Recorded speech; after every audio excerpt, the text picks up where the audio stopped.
What's up, coolers, and welcome back to Barça Dream Team. And today we're going to be discussing that 2-2 draw against Juventus. We're talking about that Ousmane Dembélé brace, and we're bringing you all the analysis of this 4-goal thriller. We hope you'll subscribe and hit that notification bell. There's a lot to discuss in today's video, so let's get started. Now, despite a fantastic performance from Dembélé as he scored two amazing goals, Barca couldn't quite put the game to bed. There were a few missed chances and unlucky moments, and I think that we could have come out on top on another day. The game kicked off in the Cotton Bowl Stadium in Dallas, and there was a very good attendance. And when it comes to the lineup, there weren't too many surprises either. Marc-Andre ter Stegen started in goal.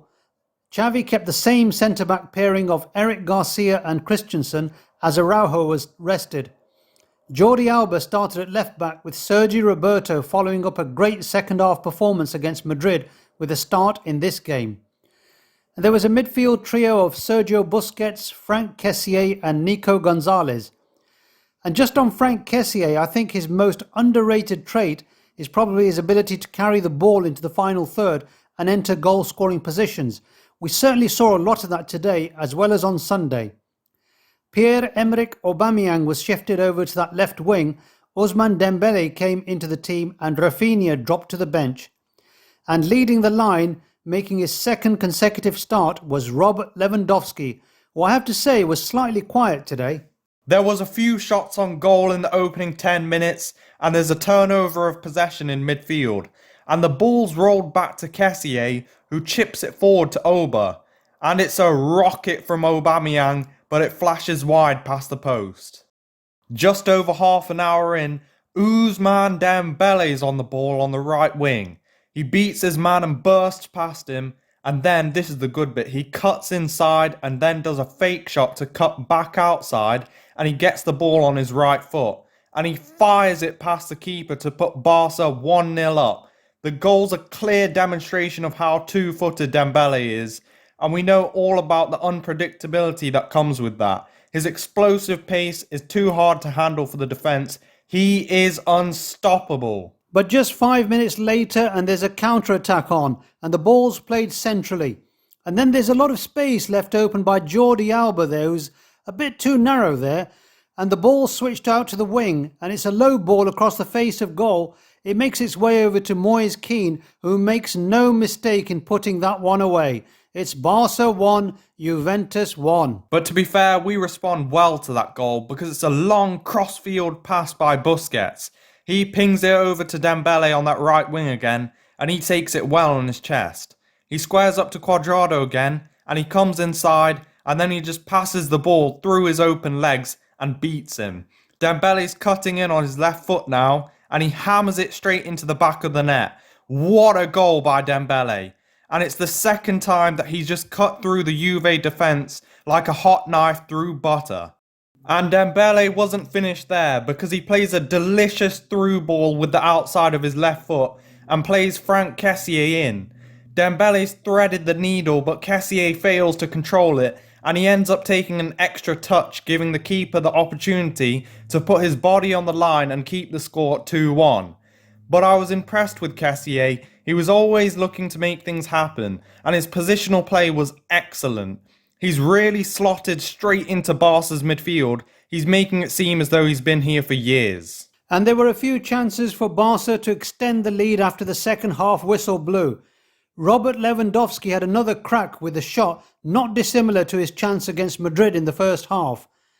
There's a lot of venom in the shot, and it stings the hands of the keeper, who can only parry it over the crossbar. And just a few minutes later, Juve play the ball through Barca's defence, and we fail to completely get rid of the danger. It's picked up again and played forward through our defence. The striker plays it into Moise Kean again, and he rolls it home. I think Iñaki Peña could have maybe done a bit better there, but it was from quite close range. Barca 2, Juventus 2. And there was a Rafinha free kick which cannoned off the crossbar, but the move was still alive. The ball made its way over to Ansu, and he just tries to place it into the top right corner, but it hits the exact same part of the woodwork, and the score's still all square. At the full-time whistle, the game ended 2-2, but it was a pretty dominant performance from Barca yet again. I'd say that Juventus troubled us much more than Real Madrid, and they managed to cling on to the draw. You can see from the stats that Barca were dominant, but in the end the score is the only thing that matters, and Barca failed to complete the 3 successive wins in the United States. And when it comes to the man of the match, it's gotta be Ousmane Dembélé. He scored 2 fantastic goals, one with his left foot and one with his right. And funnily enough, they actually reminded me of Mohamed Salah's goals against Manchester City and Watford, as he danced past both defences to score 2 world-class goals. But Dembele's really proved his worth. He's picked up just where he left off last season, and the competition from Rafinha is really going to benefit him. I think it's great that he can finally put his head down and do what he does best on the pitch. He scored a fantastic brace to keep Barca in the game. And with just one more game left, the pre-season tour of the USA is coming to a close with that match against New York Red Bulls. After that, there's the game against Pumas on the following Sunday, and then La Liga begins. We've got games against Rayo and Real Sociedad before a friendly, a mouth-watering clash against Guardiola's Man City. Pep and Xavi will be reunited in the dugout, and I can't wait to see who comes out on top. There's so many storylines in this matchup. We'll see the student take on the master in what's shaping up to be an exciting 90 minutes. So if you like this video, guys, and you want to stay up to date with Xavi's Barca Dream Team, make sure to hit that notification bell, subscribe to BDT, and we'll see you next time. Visca Barça!